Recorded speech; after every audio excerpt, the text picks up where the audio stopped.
요한복음 10장 22절에서 31절까지입니다.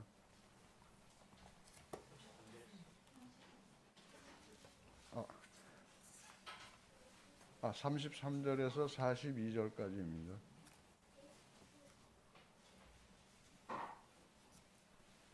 다 찾으신 줄 알고 봉독해 드리겠습니다. 유대 사람들이 대답하였다. 우리가 당신을 돌려치려고 한 것은 선한 일을 하였기 때문이 아니라 하나님을 모독하였기 때문이요. 당신은 사람이면서 자기를 하나님이라고 하였어. 예수께서 그들에게 말씀하셨다.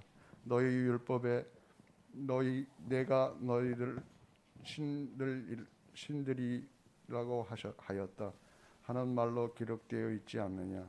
하나님의 말씀은 받은 사람을 하나님께서 신이라고 하셨다.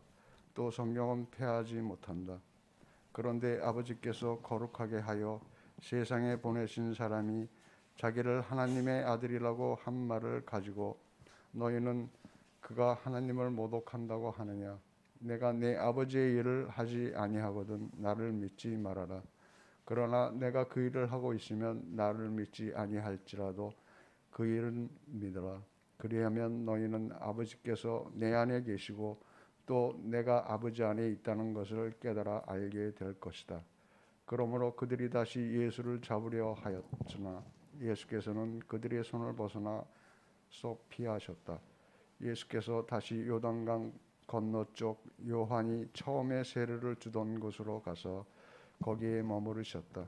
많은 사람이 그에게로 왔다. 그들은 이렇게 말하였다.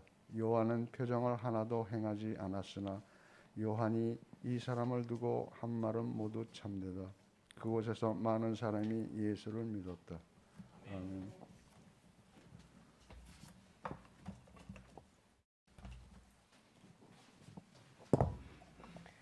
할렐루야. 하나님은 사랑이십니다. 하나님의 사랑은 변하지 않습니다. 얼만큼 변하지 않는지 성경에서 하나님은 변하는 그림자도 없으시다. 그림자는요, 해가 바뀔 때마다 그림자는 다 바뀌어요. 길어졌다가 짧아졌다가 저리 갔다가 이리 갔다가. 하나님은 그런 그림자도 없으시다라는 말씀이 절대 변함이 없는 분이시다. 하나님은요, 여러분들 사랑하십니다. 변치 않는 사랑으로 사랑하십니다. 오늘도 하나님의 그 사랑 안에 젖어들고 그 사랑에 또 감격하고 그 사랑을 다시 한번 우리가 느낄 수 있는 귀한 예배 시간이 되기를 간절히 소망합니다.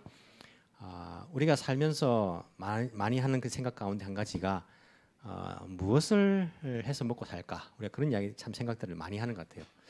내가 무엇을 해서 먹고 살지? 그런 생각들을 많이 하죠. 생존에 관련된 중요한 이야기이기 때문에 우리가 또 그런 생각들을 해야 되죠. 그 생각들을 하면서 더 중요한 것은 우리가 어떻게 살 것인가를 정말 생각을 많이 해야 됩니다. 내가 어떻게 살 것인가, 내가 어디에 가치를 두고 살아갈 것인가를 여러분들 계속 우리가 생각해야 됩니다.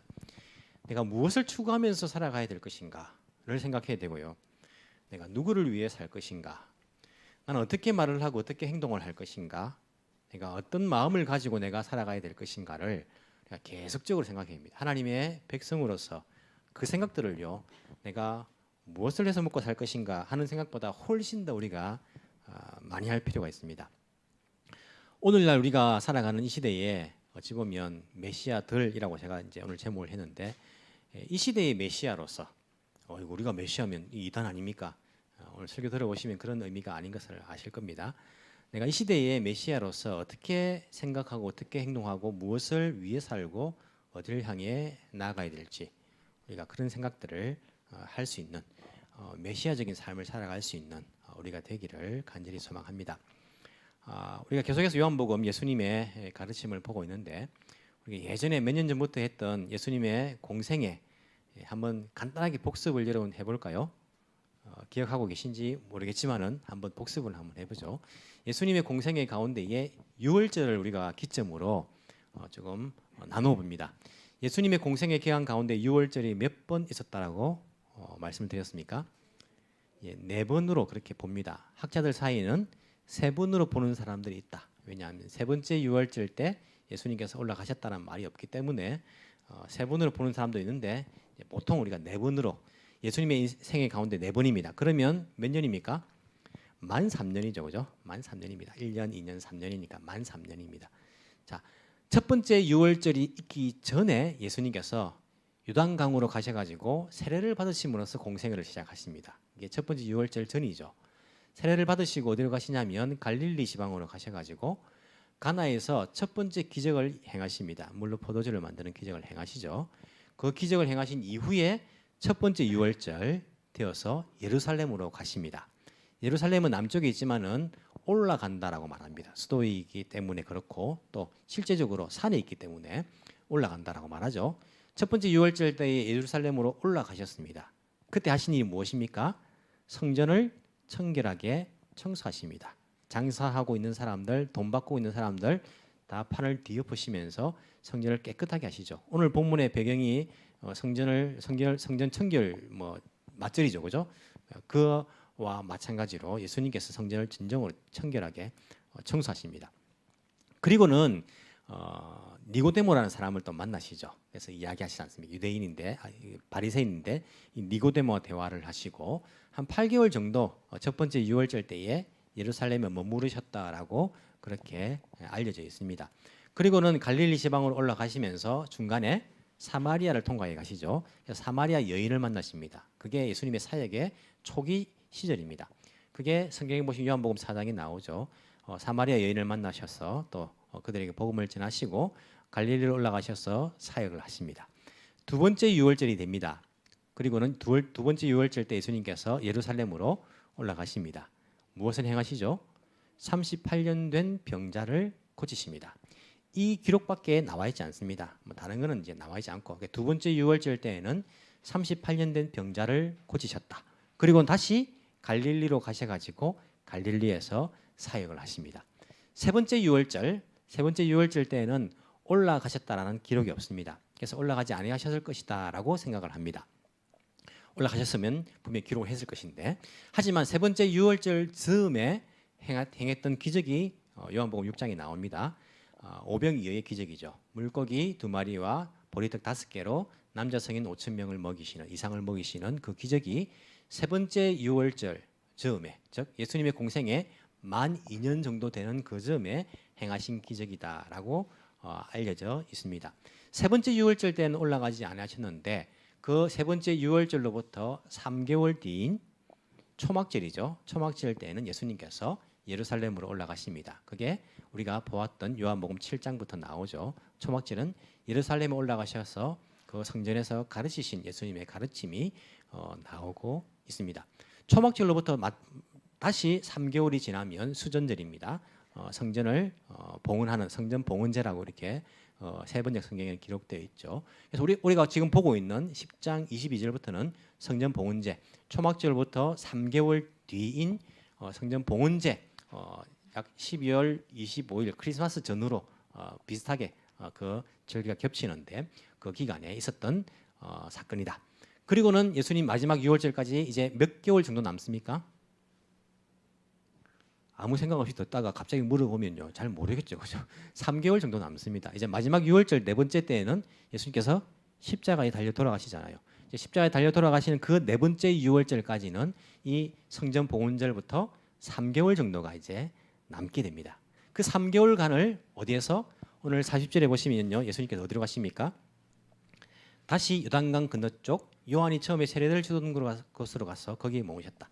처음 유월절 있기 전에 예수님 공생의 사역의 시작 스타트점 세례를 받으셨던 그 장소에 예수님께서 이제 마지막 3개월을 남겨놓고 그곳으로 다시 돌아가는 그러한 일정을 기록을 하고 있습니다. 그리고는요 그 지역 요단강 건너편 동쪽편이죠. 그 지역에서 마지막 3개월 세례만 받으셨지 그쪽에서 사역하신 적은 없으시거든요. 그래서 그쪽에서 마지막 3개월을 사역을 하신 것으로 알려져 있습니다. 다만 우리가 다음 주부터 보게 될 우리 요한복음 11장 보시면 나사로를 살리신 기적이 나오는데 그 나사로가 살았던 곳은 예루살렘에서 가까운 곳입니다.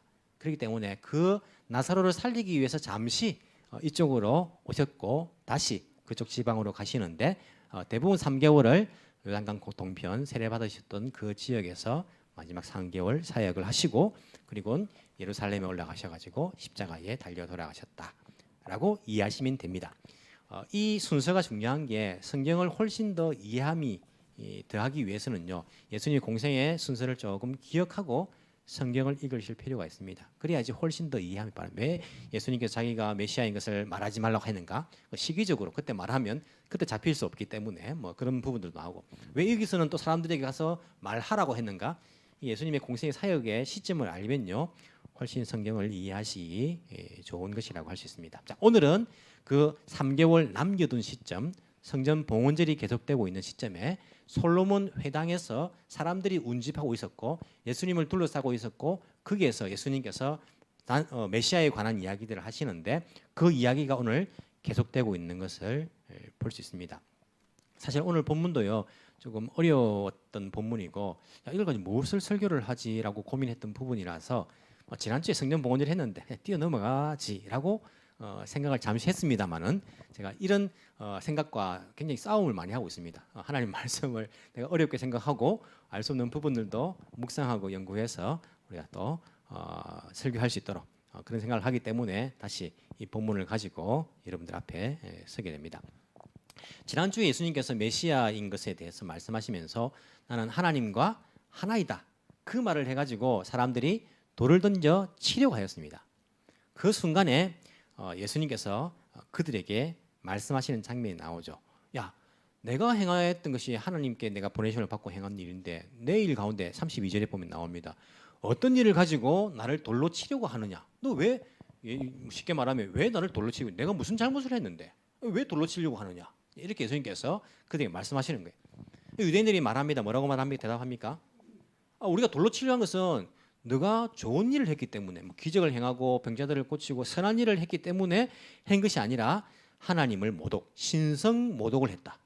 하나님은 너가 하나라고 하면서 너가 하나님이라 하면서 신성 모독을 했다. 당신은 사람이면서 예수님이 사람으로 이제 이해한 거죠. 사람이면서 자기를 하나님이라고 이렇게 했기 때문에 돌로 치려고 하는 것이다.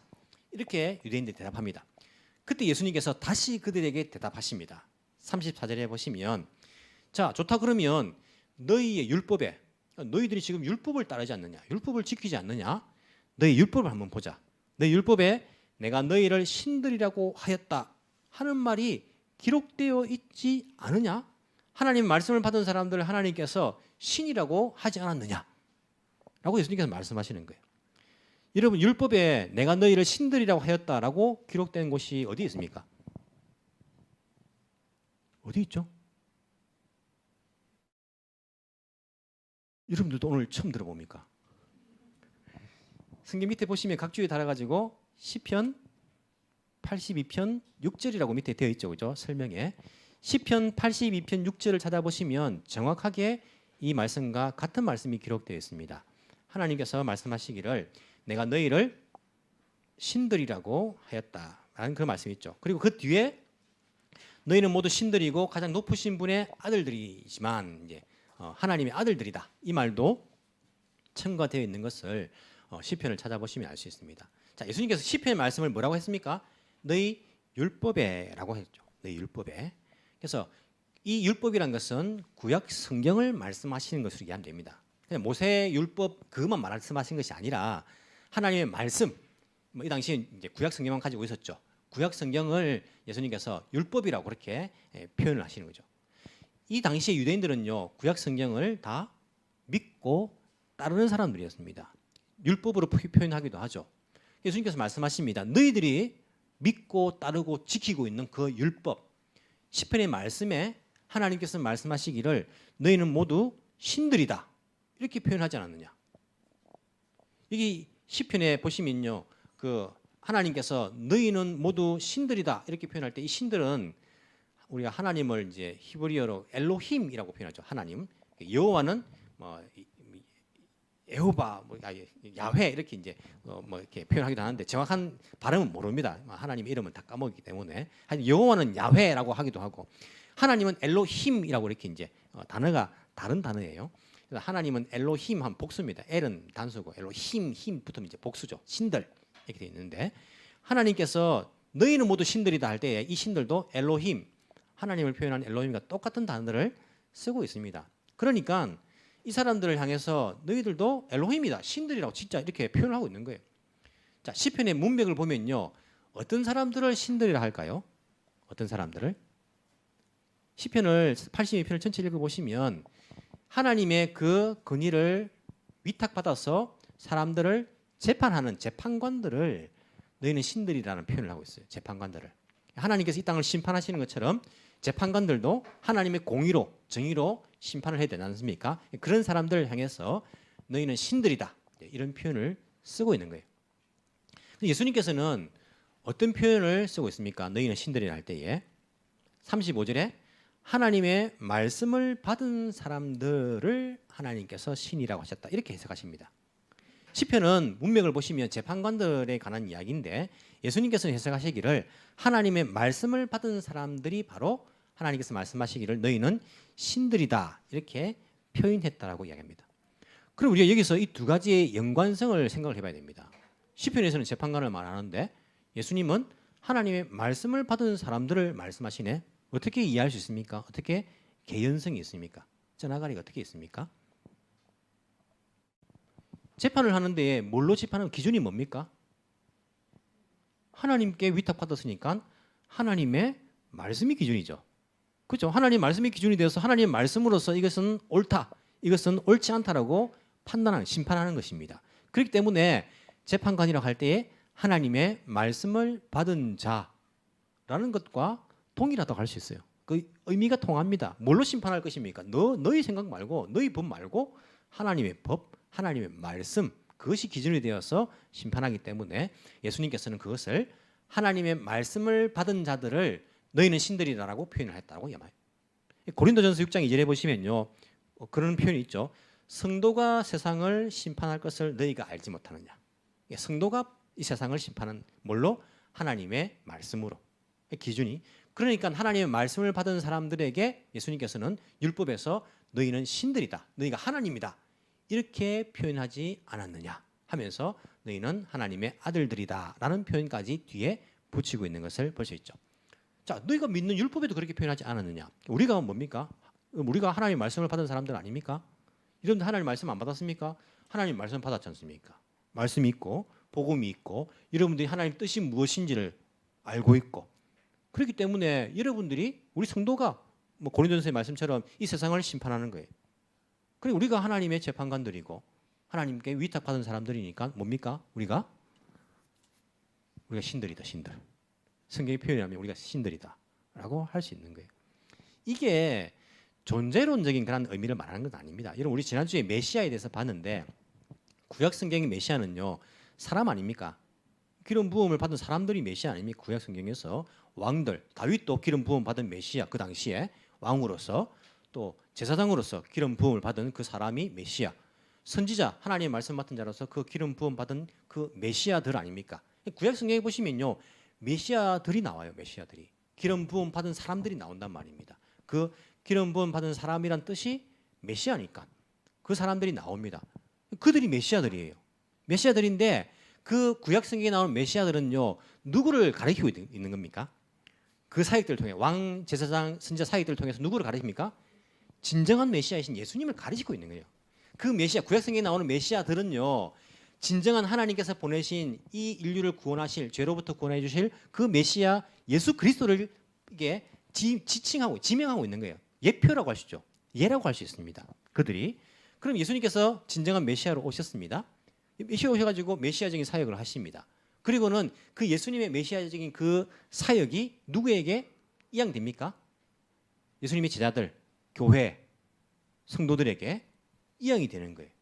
그래서 예수님께 이양받은, 그 권위를 이양받은 교회, 성도들은 뭡니까? 메시아들, 신약교회의 메시아들이 되는 겁니다.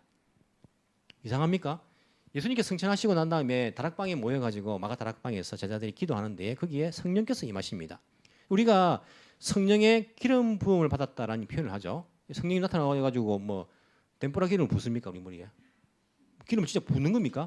아니죠. 성령의 기름 부음을 받는 건 뭡니까? 성령의 기름 부음을 받다 우리가 성령으로 메시아가 되는 거예요. 기름 부음을 받다 메시아 아닙니까? 메시아 되는 겁니다. 어이구 목사님 이상하네. 우리가 다 메시아 이당 아닌가? 이게 존재론적인 메시아를 말하는 거 아닙니다. 예를 들어 가지고 우리가 안전한 사회를 만들기 위해서 우리 모두가 경찰이 돼야 됩니다. 이렇게 말했습니다. 그럼 이름 가가지고 우리 에든교 목사님 경찰을 사칭했다 하면서 고발하면 좀 곤란합니다. 그죠? 제가 여러분들에게 우리 사회를 안전하게 지키기 위해서 우리가 다 경찰이 돼야 됩니다 라고 표현한 것은 뭔 말입니까?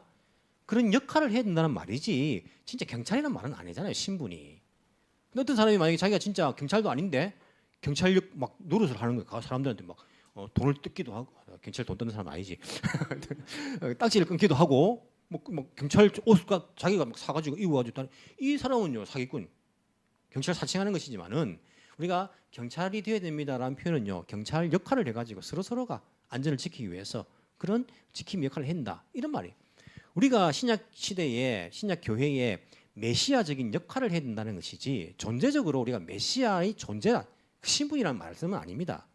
자기가 메시아라는 그런 뭐 신분적으로 말하는 사람들은 다 이단 사이비들이죠.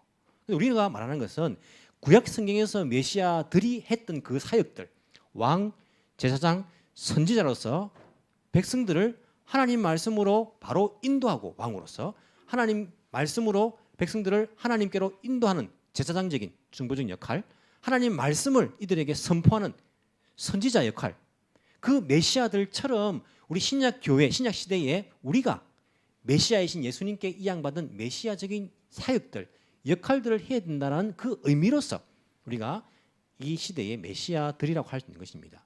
그런 의미에서 시편 82편이 하나님께서 너희들은 신들이라고 표현한 것이지 너희가 존재적으로 하나님과 똑같은 신이다 이런 표현은 아니죠. 그래서 그 뒤에 보면 그 지극히 높으신 분의 아들들, 가장 높으신 분의 자녀들이다라는 표현들을 하고 있다라고 우리가 생각하시면 됩니다. 우리가 뭡니까? 우리가 신들, 즉 메시아들이다라고 하나님께서 우리에게 말씀하시는 것이 우리 이 땅에서 메시아적인 그러한 역할들을 해야 된다라는 이야기로 이해할 수 있는 거예요. 그럼 여러분 메시아적인 역할이 무엇입니까? 우리 이 생각을 잘 해야 돼요. 우리가 무엇을 먹고 살까 생각하지만 어떻게 해야 우리가 메시아적인 역할을 하면서 살아갈까? 어떻게 하면 우리가 메시아적인 역할을 할 수 있을까요? 구약 성경의 메시아들을 보면 되는 거예요. 예수님의 사역을 보면 되는 겁니다. 왕으로서. 이 사람들은요 지금 어디로 가야 될지 모르는 백성들이에요. 어디에 구원의 길이 있고 어디에 생명이 있고 어디에 살 길이 있는 것을 모르는 겁니다. 그들을 온전하게 왕의 역할들, 올바른 길을 인도하는 그 역할들을 우리가 하는 거예요. 뿐만 아니라 제사장의 역할들. 이들은요 하나님을 알지 못하기 때문에 창조주 하나님을 알지 못하니까 하회할 수도 없어요. 어떻게 다가갈지 모릅니다. 그들에게 그 하나님과 백성 사이에서 중보 역할을 했던 제사장처럼 그들에게 하나님과 그 중매를 맺어주는 역할들을 하는 겁니다. 그게 메시아적인 사역들입니다. 선지자들이 하나님의 그 말씀을 알지 못하고 하나님 뜻을 모르는 자들에게 선포하고 알면서도 그렇게 살지 못하는 자들에게 하나님의 뜻을 선포한 것처럼 우리가 이 땅 가운데에 하나님의 나팔수가 되어서 하나님의 뜻을 선포하고 하나님의 말씀을 선포하는 이 역할들을 감당할 때에 그게 바로 메시아 예수님께 이양받은 메시아적인 그러한 사역들, 역할들이라고 할 수 있다는 것입니다. 그렇기 때문에 우리는 이 땅에 메시아들로서 사역들을 감당해야 한다. 그 사역들을 감당하면요 핍박받을 수 있습니다. 이 백성들 보십시오. 예수님을 핍박합니다. 돌로 쳐 죽이려고 합니다. 잡아 죽이려고 합니다. 우리도 마찬가지로 그런 핍박들을 받을 수 있어요. 내가 아무 잘못도 안 했는데 예수님께서 무슨 잘못을 했습니까? 아무 잘못을 안 했는데 미움을 받아요. 가정에서요, 뭐 가족들 가운데서도 교회 간다면요, 예수 믿는다면 핍박을 해요. 아무 잘못도 안 했어요. 물론 아무 잘못도 안 했다니까 완벽한 사람이란 게 아니라 특별히 예수 믿는다 해가지고 우리가 크게 그것 때문에 다른 사람들에게 피해를 주거나 다른 사람들이 잘못을 하거나 그런 거 없는데 미움을 받아요. 예수님도 마찬가지 아닙니까? 예수님도 아무 잘못 없는데 미움 받습니다. 다시 예수님을 39절에 보시면요 잡으려고 했어요. 다시도 맞는 말씀 하시는데 잡으려고 합니다. 예수께서는 그들의 손을 벗어나서 피하셨다. 야, 이것도 대단하죠. 성전 안에 솔로몬 그 회랑 안에 사람들이요 우겨싸고 있습니다. 예수님을 삥 둘러가지고 얼마나 많은 사람들이 둘러싸고 있겠습니까? 예수님을 잡으려고 하면 잡을 수 있습니까? 없습니까? 잡을 수 있죠. 뭐 사람들 다 둘러서 다 잡으려고 하는데 예수님 잡으면 됩니다. 그냥 제자들 해봐야 뭐 몇 명 됩니까? 그냥 뭐 잡으면 되는데 못 잡고 예수님께서 그들의 손을 벗어나서 피하셨다. 신기하지 않습니까, 여러분? 어떻게 벗어나서 피하셨을까? 어떻게 벗어나서 피하셨을까? 하지만 분명한 것은 사람들이 잡으려고 해서 잡을 수 있는 분이 아니라는 거죠. 예수님께서 지금 잡히신다고 결정하지 않았기 때문에 잡히시지 않고 이 사람들 사이에 어떻게 피하시는지 모르지만요, 유유히 그들 사이에서 피해 가셨다는 겁니다. 주권이 예수님께 있습니다. 우리가 핍박을 당해도요, 사람들을 두려워할 필요 없습니다. 그들이 우리를 어떻게 못합니다. 성경에 보면요, 우리의 이 육신의 몸을 죽일 수 있는 그들을 두려워하는 것이 아니라 몸과 영을 능히 죽일 수 있는 하나님을 두려워하라고. 그 사람들이 우리의 영원한 생명을 뺏을 수 없습니다. 하나님 백성인 것을 취소할 수 없습니다. 우리가 죄 용서 받은 것을요, 그들이 아무리 핍박해도요, 그것을 무효화할 수 없습니다. 우리는 그들을 두려워할 필요가 없습니다. 모든 주권은 주님께 있습니다. 핍박을 당한다 할지라도, 어려움을 당한다 할지라도, 고난을 당한다 할지라도 전혀 염려할 필요가 없습니다. 때로는요, 오해를 받기도 하고요, 손해를 보기도 하고요. 우리 한국 교회도 얼마나 욕을 많이 먹습니까? 특히 이제 요즘 이렇게 욕을 막 하고 있는데, 엄격하게 생각해 보면 지난번도 말씀드렸지만은 교회가 욕먹을 짓 한 것이 또 사실 뭐가 있습니까? 교회가 그 건물을 크게 지어가지고, 우리 내부적인 문제지, 안 믿는 사람들이 보기에 건물을 크게 짓든 말든 자기들하고 무슨 소리를 끼쳤습니까? 자기들한테 돈을 뺏었습니까? 돈을 떼먹었습니까? 그런 거 아니지 않습니까? 내부적으로 우리가 교회가 이렇게 해서 되느냐, 그런 말들은 할 수 있지만은 안 믿는 사람들이 보기에 그게 자기들이 보기에 그게 잘못입니까? 교회가 말이야 세습을 하고 말이야, 그것도 우리 내에서 우리 교회가 세습을 하거나 큰 교회라 해서 물려주거나 이렇게 해서는 안 됩니다. 이런 말들 우리는 할 수 있지만은 외부적으로 볼 때, 안 믿는 사람들 볼 때 그게 무슨 또 큰 죄입니까? 교회가 무슨 큰 잘못입니까? 그 자체가. 그럼 삼성이 아들한테 물려주고 회사가 일본에도 다 아버지 물려받아 다 하지 않습니까? 다 비난받을 일 아닙니까? 그러면 여러분들도 그러면 그 사람들도 자기 재산들 자기 자식들 물리면 안 되겠네요. 그러면 내부적으로는 우리 같은 교인으로서 교회가 물질적인 욕심 때문에 그렇게 해서는 안 됩니다라고 말할 수 있죠. 하지만 세상 사람들이 보기에 그것도 보면 그렇게 세상 사람들이 욕할 일은 아니지 않습니까? 우리가 아무도 그들에게 사기를 치거나 도둑질을 하거나 하지 않았는데, 예수 믿는다는 것 때문에 욕을 먹기도 하고 오해를 받기도 하고 손해를 보기도 하고 이런 일이 얼마나 많은지 모릅니다. 예수님은 무슨 잘못을 했습니까? 오히려 병자들을 고쳐주고 그들을 위해서 싫어하는 거예요. 미워하는 거예요. 하지만 두려워할 필요가 없다는 것. 그 시기는 예수님께서 정하신다는 것. 우리가 절대 그 사람들의 핍박과 고난에 대해서 두려워할 필요가 없습니다. 우리가 만약에 이 시대의 메시아들이라면 하나님께서 사람들을 향해서, 그 기름 부음 받은 사람들 혹은 재판관들을 향해서 너희는 신들이라 하나님의 아들들이라 라는 표현을 했다면, 예수님이 자신을 향해서 하나님과 하나이다, 나는 하나님의 아들이다 라고 말하는 것이 뭐가 잘못된 것입니까? 이것은 논리적으로 봐도 아무런 잘못이 없는 것입니다. 그 논리를 보더라도 예수님께서 이들에게 너희들이 따르는 율법에도 이렇게 기록되어 있는데 너희들이 좋다, 너희들 논리로 의해서라도 내가 말한 것이 어떻게 돌에 맞아 죽을 일이냐라고 말하는 거예요. 그럼에도 불구하고 그들은 어떻게 합니까? 다시 예수님을 잡아서 죽이려고 하였다. 그들이 다른 율법에 기록되어 있는데, 성경에 기록되어 있는데도요 받아들이지 않는 것입니다. 왜 그렇습니까? 왜 받아들이지 않습니까? 자기들이 생각하고 있는 거하고 너무 다른 거예요. 하나님이 사람이 된다? 사람이 하나님이 된다? 아리에나이. 있을 수 없는 일이다. 이거는 어떻게 하나님이 사람이 되고 사람이 하나님이 될 수 있단 말이냐. 이것은 아예 안 되는 일이지. 그게 될 수 있으면 왔다 갔다 하겠네. 사람 됐다가 신이 됐다가 사람 됐다가. 있을 수 없는 일이다. 자기의 고정관념들, 어릴 때부터 배웠던 그러한 학습들, 내 선입관들, 이것들이 하나님의 말씀보다 더 위에 있는 거예요. 하나님 말씀에서 이렇게 표현을 하고 있음에도 불구하고 그 말씀 가지고 예수님께서 그들에게 변호를 하셨음에도 불구하고 그들이 받아들이지 않고 예수님을 잡아 죽이려고 한다는 것은 그들이 하나님의 말씀조차도 받아들이지 않고 그 말씀 위에 거하는 그런 모습을 볼 수 있습니다. 여러분, 이런 잘못들이 얼마나 큰 잘못인지 모릅니다. 말씀보다 위에 있으려고 하는 그런 성질들, 그런 생각들, 아무 권위도요 하나님의 말씀보다 위에 있을 수는 없다는 것을 우리가 분명히 기억을 해야 됩니다. 이것은요 굉장히 큰 잘못이에요.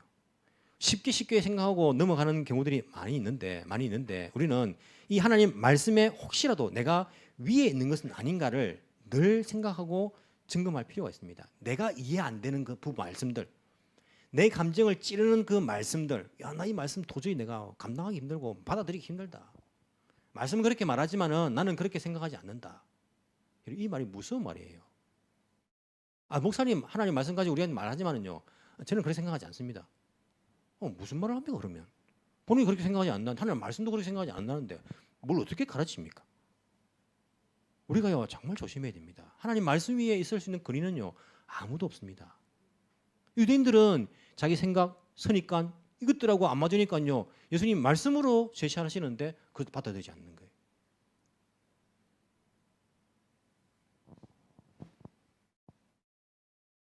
보시면 뭐 통일교, 뭐 신천지, 뭐 이런 사람들 보면 자기 그 교주들의 말이 말씀보다 위에 있잖아요.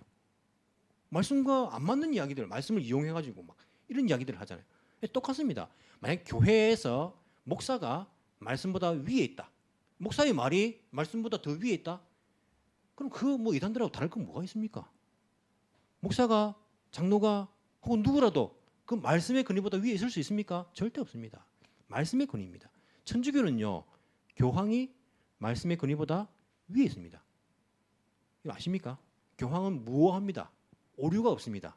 천주교인들이 믿기에. 그래서 말씀보다 그 권위보다 위에 있는 것이 교황의 권위예요. 말씀이 그렇게 돼 있어도 교황이 말하면요 그게 훨씬 더 권위가 있는 거예요. 그러니까 그것은 맞지 않지요. 맞지 않지요. 말씀보다 위에 있을 수 있는 권위는요 아무것도 없습니다. 우리는 말씀의 권위에 밑으로 내려와야 됩니다. 내 생각하고 맞지 않아도, 내가 지키기 힘들어도, 이 시대에 내 이성으로는 도저히 이해할 수 없어도, 내 감정을 찔러대어도 그게 말씀이라면 우리가 거기에 엎드려져야 합니다. 하지만 뭐 일본 문화, 한국 문화, 내가 어릴 때부터 했던 그 생각들, 이것이 얼마나 단단하게 굳은지 몰라요. 여러분 보십시오. 자기 자신을요, 내 스스로를 잘 봐야 됩니다. 나의 생각이 얼마나 단단하게 굳어져 있는지 내 권위가 말씀의 권위보다 위에 있어요. 가정에서도 내 권위가 말씀의 권위보다 위에 있어요.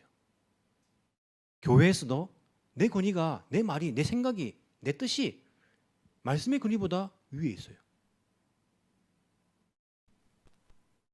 이것은 유대인들이 예수님을 잡아 죽인 그 범죄입니다. 그 때문에 유대인들이 예수님을 잡아 죽이지 않습니까? 그 때문에 아담과 하와가 타락한 거 아닙니까? 자기들이 선과 악을 판단하겠다는, 하나님의 자리에 올라가겠다는, 그 말씀의 권위보다 위에 올라가겠다는, 이것이 바로 인류 최초의 범죄였고 유대인들이 예수님을 잡아 죽인 그런 행동들이었고, 오늘날 우리가 부지부식간 범할 수 있는 그러한 죄인 것을 기억을 해야 됩니다. 35절에 보시면 예수님께서 말씀하십니다. 너희들 생각, 성경은 폐하지 못하는 거 아니냐? 성경은 바꾸지 못하는 거 아니냐? 성경은 없어지지 않는 거 아니냐? 그럼에도 불구하고 그들은 이 성경 말씀을 변화시키는, 하나님 말씀을 변화시키고 있는 그들의 행동들을 우리가 볼 수가 있다는 것입니다. 우리가요 집에서는 뭐 남편보다 아내가 위에 있어도 되고 아내보다 남편이 위에 있어도 되고, 뭐 아이들이 뭐 더 상전이 되고 뭐 부모도 상전이 되는데 그 누구도 말씀보다 위에 있어서는 안 되는 거예요. 교회에서도 우리가 서로 뭐 이렇게 회의하다 보면 누구 말 들을 수 있고 안 들을 수 있는데, 절대 교회가 말씀보다 그 누구도 그 위에 자기 권위가 있어서는 안 된다는 것. 내 감정조차도 우리가 그것을 반드시 기억을 해야 할 것입니다.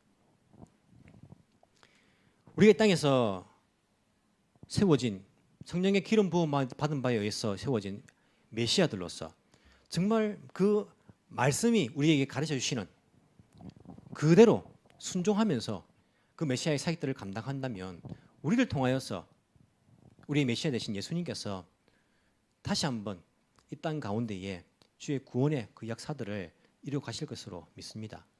늘 말씀의 권위를 생각하시면서 그 말씀 앞에 나를 늘 인도해서 무릎 꿇으실 수 있는 그러한 마음의 각오를 하면서 이 땅에 맡겨진 말씀을 통해서 우리에게 맡겨진 그 메시아적인 사명들을 감당할 수 있는 하나님의 백성들이 다 되기를 간절히 소망합니다. 기도드리겠습니다.